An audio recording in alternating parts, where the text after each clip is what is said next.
« 1974, New York. Le psychanalyste Freudenberg décrit une maladie encore non répertoriée qu'il a lui-même subie. Voici son histoire. Tous les jours, il travaille dans sa clinique d'affectation où il s'occupe de ses patients. Tout se passe bien. Un jour, il décide de s'investir bénévolement dans une autre clinique pour venir en aide à des personnes défavorisées.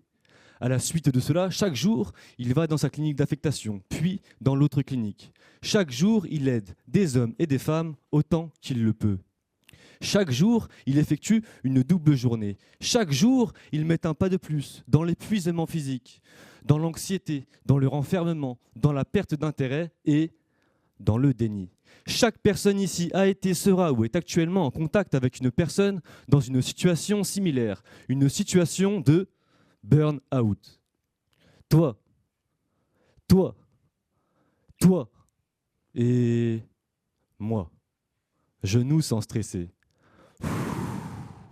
Et si je vous dis qu'on peut mesurer ce stress, ou plutôt qu'on peut mesurer l'hormone responsable de ce stress, son nom, le cortisol, oui, elle est quantifiable. Je m'intéresse à elle, mais aussi à d'autres hormones, celles qu'on appelle les hormones du bien-être. Elles sont au nombre de 3. Il s'agit de l'ocytocine, la sérotonine et la dopamine. Pour mesurer la fluctuation de ces hormones dans le corps, je conçois un bracelet qui fonctionne comme un détecteur. Il contient 2 antennes, une qui émet un signal électrique et une qui le capte. Lorsque ces hormones varient, elles modifient une propriété qui s'appelle la permittivité diélectrique.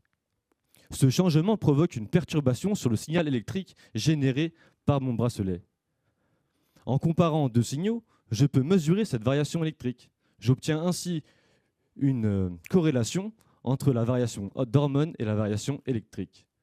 En prenant plusieurs mesures à intervalles réguliers, je peux alors suivre l'évolution du cortisol et des hormones du bien-être dans votre corps. Un équilibre naturel traduit un état de bien-être, mais si le cortisol s'accumule ou que les hormones du bien-être chutent drastiquement, c'est un signal d'alerte. Mon bracelet permettrait alors de le détecter et de prévenir du burn-out avant qu'il ne survienne. Ainsi, si nous pouvions changer l'histoire, cela ferait 1974, New York.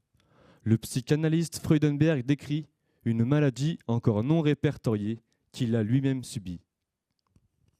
Un burn-out qu'il aurait pu éviter s'il avait eu un bracelet conçu par le laboratoire Chroma qui aurait permis de le détecter.